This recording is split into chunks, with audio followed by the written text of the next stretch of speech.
Jadi sesuaikan diri kita agar kita bersepakat bahwa kita pengikut Rasulullah. Siapa yang akan menilai? Nabi, bukan kiai, bukan tetangga, bukan pimpinan orang lain. Jadi kenapa kita harus berdebat soal kunut? Kita nggak butuh dukungan dari siapapun, dan kita tidak butuh penilaian dari siapapun. Kita mengkhawatirkan diri kita, khawatir Nabi menolak pengakuan kita, dan itu di padang mahsyar. Karena posisi Nabi yang sangat strategik, syahid, sebagai pemberi rekomendasi. Ini penting karena kita berharap dinilai amal soleh kita, dihisab.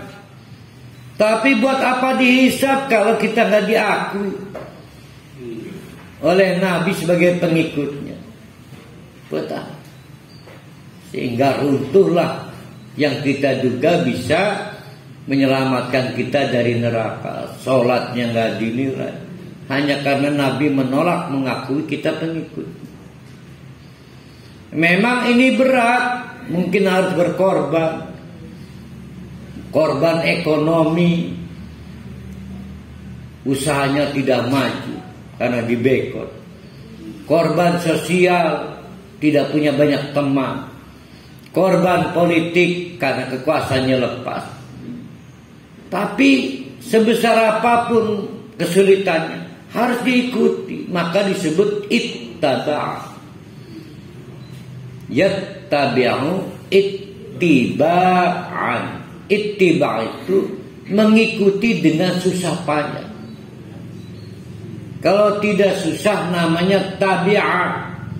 Yatba'u tiba'an, tabi'at. Nggak perlu susah payah, tabiat di Mekah.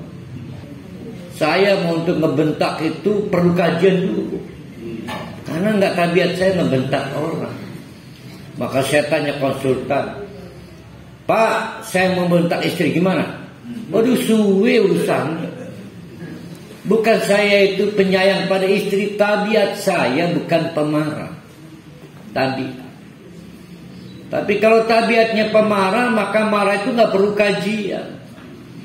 Kayak para ahli nih, buat marah sulit itu, karena tabiatnya lembut. Kalau nggak lembut nggak mungkin jual roti, jual batu pasti. Ya pernah lihat? Roti itu lembut.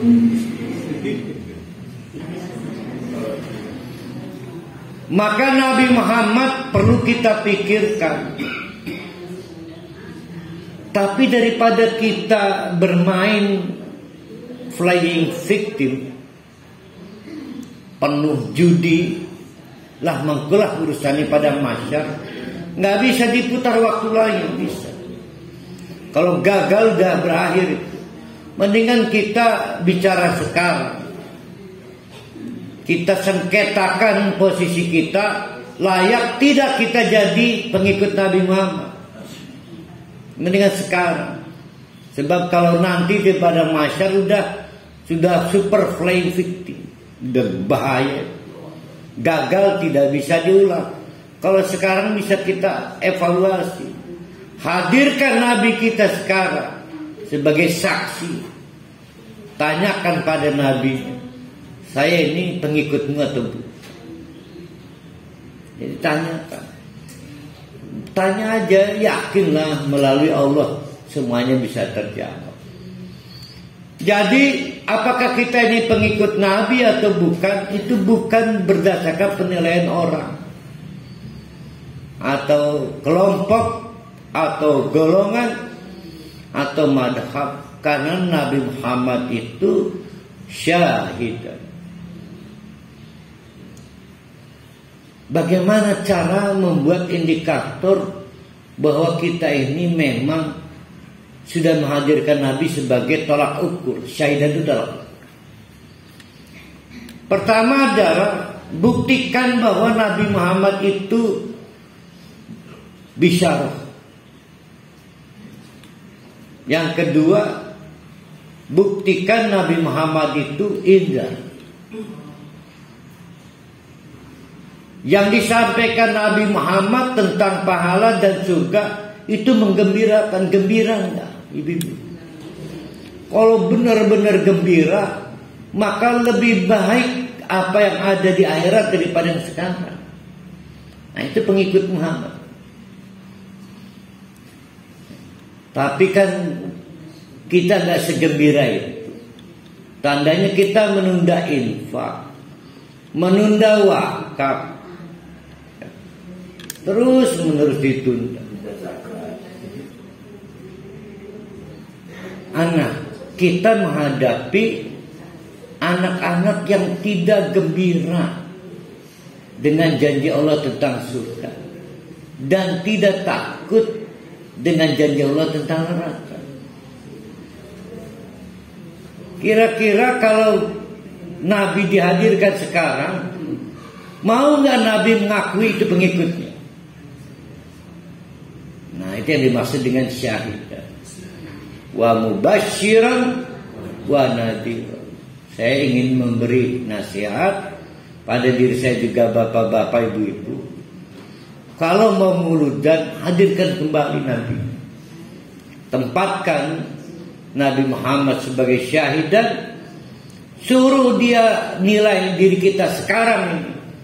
Sudah pantas belum jadi pengikut atau bukan.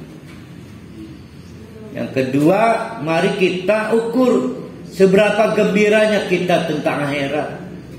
Buktinya kita mati meninggalkan warisan terlalu banyak dibanding investasi kita di akhirat. Kita nggak sangat gembira dengan kehadiran Nabi sebagai mubasyiran, dan kita nggak terlalu takut dengan kehadiran Nabi sebagai nadhir. Nah, orang-orang Mekah Quraisy mempersoalkan keputusan Allah dan menganggap aneh dan tidak habis pikir kenapa Allah memutuskan Muhammad sebagai Nabi dan Rasul. Saya pernah sampaikan Muhammad itu Al-Mustafa, yang terpilih, bukan Al-Mujtaba. Ada berbeda antara istofa dengan ijtaba. Syafruddin Badri itu ijtaba, karena ada yang tidak terpilih. Wahidin segala itu ijtaba. Tapi istofa tidak perlu ada yang tidak terpilih. Maka yang dipilih Allah pasti disiapkan Allah. Namanya istofa, orangnya disebut Al-Mustafa. Sehingga pernah saya terangkan, saya lupa diterang belum ya, bahwa keputusan Allah mempersiapkan Muhammad sebagai Nabi itu semenjak dini. Maka Nabi Muhammad diskenarirkan yatim dan piatu. Dengan cara itu maka sistem pendidikan Nabi Muhammad tidak ditularkan melalui orang tuanya. Karenanya Nabi Muhammad tidak mewarisi sifat ayahnya dan sifat ibu. Jadi faktor orang tua itu besar, namanya faktor intervensi untuk mempengaruhi anak. Maka orang tua berpotensi yuhawidanihi, membuat anak jadi Yahudi, atau yunasiron, membuat anak jadi Nasrani. Tapi tidak untuk Nabi Muhammad. Oleh kehendak Allah, Nabi Muhammad dibuat yatim dan piatu. Kita menjana, karena kita lagi tidak dipersiapkan jadi Nabi. Nabi Muhammad juga dibuat tidak memiliki ilmu yang sifatnya kasbiyah, hasil sekolah. Maka Nabi Muhammad dibuat sedemikian rupa oleh Allah bertahan dalam butaksara, ummi, Sehingga sumber pengetahuannya bukan bacaan. Maka Nabi Muhammad itu ilmu laduni, langsung aja dari Allah. Orisinil, bukan dari baca. Karena buta aksara.